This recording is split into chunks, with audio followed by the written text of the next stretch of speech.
കണ്ണൂർ നഗരത്തിൽ അനധികൃത തെരുവോര കച്ചവടം പൂർണ്ണമായും നീക്കുമെന്ന് മേയർ മുസ്ലിം മഠത്തിൽ. ബിനാമി പേരിൽ പെട്ടിക്കടകൾ നിരവധിയുണ്ട്. കോർപ്പറേഷന്റെ കടമുറിയിൽ ലൈസൻസുള്ള CITU നേതാവിനും തെരുവ് കച്ചവട തിരിച്ചറിയൽ കാർഡ് ഉണ്ടെന്നും മേയർ പറഞ്ഞു. പയ്യാമ്പലത്ത് ഒരേ വ്യക്തിക്ക് തന്നെ നിരവധി ബങ്കുകളുണ്ട്. ഇത്തരം കൊള്ളകൾ അനുവദിക്കില്ലെന്നും മേയർ വാർത്താസമ്മേളനത്തിൽ പറഞ്ഞു. കണ്ണൂർ നഗരത്തിൽ അനധികൃത തെരുവ് കച്ചവടം വ്യാപകമായപ്പോഴാണ് നടപടിയുമായി കോർപ്പറേഷൻ മുന്നോട്ട് വന്നതെന്ന് മേയർ മുസ്ലിം മഠത്തിൽ പറഞ്ഞു. തിരിച്ചറിയൽ കാർഡ് ലഭിക്കാത്തതും കോർപ്പറേഷൻ നടത്തിയ സർവേയിൽ ഉൾപ്പെടാത്തതുമായ അനധികൃത കച്ചവടങ്ങളാണ് നീക്കം ചെയ്തത്. ടൗണിൽ തെരുവ് കച്ചവടം വലിയ ഗതാഗത കുരുക്ക് സൃഷ്ടിക്കുന്നുണ്ട്. കൂടാതെ പല ഫുട്പാത്തുകളും കയ്യേറിയതിനാൽ കാൽനട പോലും സാധ്യമാക്കാത്ത സാഹചര്യവുമുണ്ട്. തെരുവ് കച്ചവടങ്ങൾ, ബങ്കുകൾ എന്നിവ വലിയ തോതിലുള്ള ബിനാമി ഇടപാടുകളായി മാറിയെന്നും മേയർ കുറ്റപ്പെടുത്തി. തെരുവോര കച്ചവടക്കാരുടെ തിരിച്ചറിയൽ കാർഡ് ലഭിക്കാത്തതും കോർപ്പറേഷൻ നടത്തിയ സർവേയിൽ ഉൾപ്പെടാത്തതുമായ ഒരുപാട് അനധികൃത കച്ചവടങ്ങൾ അത് ടൗണിൽ വലിയ രീതിയിലുള്ള ഗതാഗത കുരുക്ക് ഉണ്ടാക്കുകയാണ്. പല ഫുട്പാത്തുകളും കയ്യേറിയിട്ടാണ് ഇത്തരത്തിൽ ആളുകൾ കച്ചവടം നടത്തുന്നത്. സാധാരണക്കാരായ ആളുകൾക്ക് ഫുട്പാത്തിലൂടെ നടക്കാൻ പോലും സാധ്യമല്ല.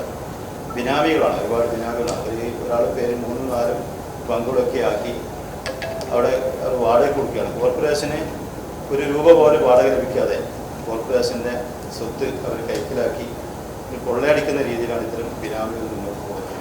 അപ്പോൾ അതുകൊണ്ട് തന്നെ പയ്യാമ്പലത്തൊക്കെ വലിയൊരു ഓപ്പറേഷൻ അത്യന്താപേക്ഷിതമാണ്. പ്രത്യേകിച്ച് കളക്ടറുടെ ഭാഗത്തു നിന്നൊക്കെ നമുക്ക് നിരന്തരം നിർദ്ദേശങ്ങളുള്ളതൊക്കെ നീക്കാൻ. കോർപ്പറേഷൻ പരിധിയിൽ കടമുറിയിൽ കച്ചവട ലൈസൻസുള്ള CITU നേതാവിന് പോലും തെരുവോര കച്ചവടത്തിന്റെ തിരിച്ചറിയൽ കാർഡുണ്ട്. നഗരത്തിന്റെ പല ഭാഗത്തും, പ്രത്യേകിച്ച് പയ്യാമ്പലം, താഴെച്ചൊവ്വ, മുണ്ടയാട് ഭാഗങ്ങളിലായി കൂണുകൾ പോലെയാണ് അനധികൃത കച്ചവടം പൊങ്ങിവരുന്നത്. ഒരുപാട് അനധികൃത കച്ചവടങ്ങൾ അത് പയ്യാമ്പലത്തായാലും അതുപോലെ ടൗണിൻ്റെ വിവിധ ഭാഗങ്ങൾ, അതുപോലെ സൂചിപ്പിച്ച പ്രസ് ക്ലബ്ബ് പരിസരങ്ങൾ, അതുപോലെ താഴെച്ചൊവ്വ, മുണ്ടയാട് ഭാഗങ്ങളൊക്കെ ദൈനംദിനം കൂണുകൾ പോലെയാണ് തെരുവോര കച്ചവടങ്ങൾ വർദ്ധിച്ചിരുന്നത്.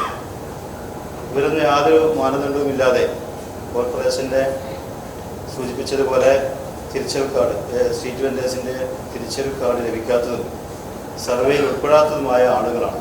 നിത്യവൃത്തിക്ക് വേണ്ടി തെരുവോര കച്ചവടം നടത്തുന്നവരെയല്ല കോർപ്പറേഷൻ ഒഴിപ്പിക്കുന്നത്. ഒരാൾക്ക് തന്നെ 5-10 ബങ്കുകൾ ഉണ്ട്. ബിനാമികളെ ഉപയോഗിച്ചാണ് ഇത്തരക്കാർ പ്രവർത്തിക്കുന്നത്. ഇതിനെതിരെ നടപടി ഉണ്ടായേ മതിയാകൂവെന്നും ഡെപ്യൂട്ടി മേയർ അഡ്വക്കേറ്റ് P. ഇന്ദിരയും പറഞ്ഞു. നമ്മുടെ പൊതുജനങ്ങളുടെ നിത്യമായുള്ള പരാതിയാണ്. എല്ലാ സ്ഥലത്തും കൂണ് പോലെ ഇങ്ങനെ പൊങ്ങുകയാണ് തെരുവ് കച്ചവടം. അതിന് യാതൊരു മാനദണ്ഡവുമില്ല. ആ ഒരു അവസ്ഥയിലേക്കാണ്, അതാണ് നമ്മുടെ നിയമ നടപടിയിലേക്ക് പോകുന്നത്. അത് മാത്രമല്ല, ഒരാളുകൾക്ക് ജീവിക്കാനുള്ള ഒരു നിത്യവൃത്തിക്ക് വേണ്ടി ഒരു പാവപ്പെട്ട ഒരാൾ ഒരു കച്ചവടം ചെയ്യുന്നതല്ല. ഇതൊരു ബിനാമിയായി നടക്കുകയാണ്. ഒരാൾക്ക് തന്നെ 5-10 പങ്കുകളാണ് ഇവിടെ പരിശോധിച്ചപ്പോൾ നമുക്ക് മനസ്സിലാക്കാൻ സാധിച്ചത്. തെരുവ് കച്ചവടം വലിയ തോതിലുള്ള പ്രയാസമാകുമ്പോൾ മാധ്യമങ്ങൾ കോർപ്പറേഷനെയാണ് കുറ്റപ്പെടുത്തുന്നത്. യാതൊരു സുരക്ഷാ മാനദണ്ഡവുമില്ലാതെ വൃത്തിഹീനമായ സാഹചര്യത്തിൽ ഭക്ഷ്യ ഉൽപ്പന്നങ്ങൾ ഉണ്ടാക്കുകയും വിൽക്കുകയും ചെയ്യുന്നവർ വരെയുണ്ട്. ഭക്ഷ്യവിഷബാധ ഉണ്ടായാൽ അതിന്റെ ഉത്തരവാദിത്തം കോർപ്പറേഷനായിരിക്കും. പത്രങ്ങളിൽ പരസ്യം നൽകിയാണ് കയ്യേറ്റക്കാരെ ഒഴിപ്പിച്ചതെന്നും മേയർ വ്യക്തമാക്കി. ആരെയും ദ്രോഹിക്കാനോ ജീവനോപാധി ഇല്ലാതാക്കാനോ അല്ല കോർപ്പറേഷൻ ഈ നടപടി സ്വീകരിച്ചത്.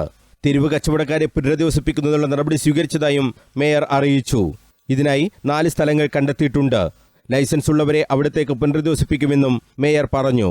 മുൻ mayor advocate T. O. Mohanan, standing committee ചെയർമാൻമാരായ P. Shameema, MP Rajesh, VK Sreelatha, Siyad Thangal, Shahina Moideen, Suresh Babu Eliyavoor, councillor KP Abdul Razak എന്നിവരും വാർത്താസമ്മേളനത്തിൽ സംബന്ധിച്ചു.